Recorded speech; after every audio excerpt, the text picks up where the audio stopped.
জনপ্রিয় chat show coffee with করণের season 8 নিয়ে হাজির হয়েছেন করণ জোহর। সকলেরই জানেন যে এখানে উপস্থাপকের ভূমিকায় দেখা যায় তারকা পরিচালককে, আর তারকার অতিথি হয়ে এখানে আসেন, নিজের জীবনের গোপন কথা ফাঁস করেন সেলিব্রিটিরা।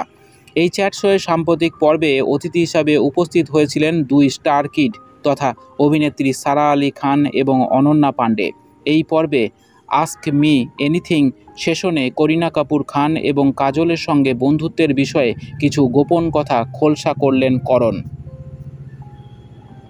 2003 সালে কাল হো না হো ছবিতে কাজ করার প্রস্তাব ফিরিয়ে দিয়েছিলেন করিনা। সেই কারণে করণ এবং করিনার মধ্যে ঝামেলা হয়েছিল। স্মৃতিচারণ করে করণ বলেন, এই ঝগড়ার কারণে আমরা প্রায় 1.5 বছর একে অপরের সঙ্গে কথা বলিনি, কিন্তু যখন আমার বাবার ক্যান্সার ধরা পড়ে তখন ফোন করেছিল করিনা। আমরা দুজনেই চুপ করেছিলাম। এরপর নীরবতা ভেঙে করিনা বলে, আমি জানি না কি বলবো।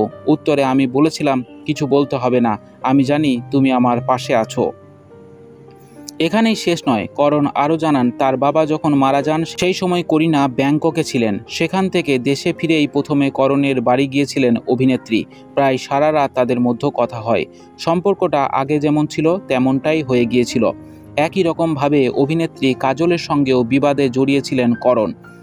আসলে অজয় দেবগনের পরিচালনায় শিবায় আর করণের এ দিল হ্যায় মুশকিল একই দিনে মুক্তি পাওয়ার কথা ছিল। একই দিনে দুটি ছবি মুক্তির কারণে কাজল এবং করণ ঝামেলায় জড়িয়ে পড়েন, যার জেরে প্রায় 2 বছর পর্যন্ত তাদের মধ্যে কথা হয়নি।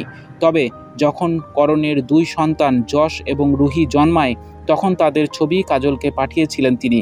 সঙ্গে লিখেছিলেন, তোমাকে রিপ্লাই করতে হবে না, কিন্তু আমার ছেলে মেয়েকে এরকম দেখতে হয়েছে।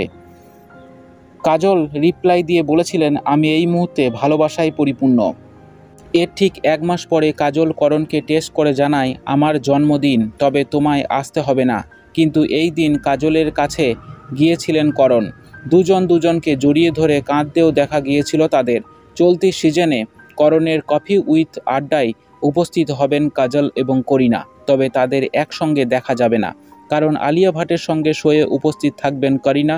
অন্যদিকে কাজলকে দেখা যাবে তার খুড়তুতো বোন রানী মুখোপাধ্যায়ের সঙ্গে। শুধু তাই নয়, এই শোয়ে রোহিত শেট্টির সঙ্গেও আড্ডা দিতে দেখা যাবে অজয় দেবগনকে।